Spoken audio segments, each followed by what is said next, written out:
সরকারি কারিগরি কলেজের কর্তৃপক্ষের বিরুদ্ধে বড় বড় গাছ কেটে ফেলার অভিযোগের তীর সাঁতরাগাছি আইটিআই কলেজ কর্তৃপক্ষের বিরুদ্ধে।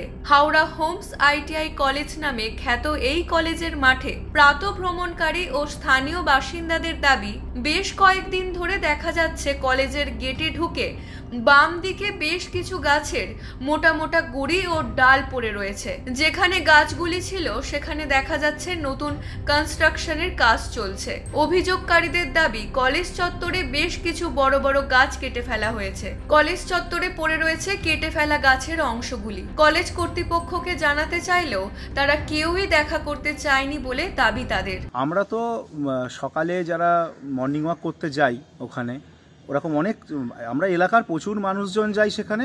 হঠাৎ করে আমরা এটা লক্ষ্য করলাম যে ওখানে অনেক পুরনো গাছ কাটা হচ্ছে এবং সেটা অনেক সিনিয়র মানুষও অভিযোগ করলো যে এরকমভাবে কদিন ধরে হচ্ছে। সব মানুষও তো খেয়াল করে না, তাদের হঠাৎ করে আজকে নজরে পড়েছে যে এরকমভাবে এখানে হঠাৎ করে গাছ কাটা হচ্ছে কেন।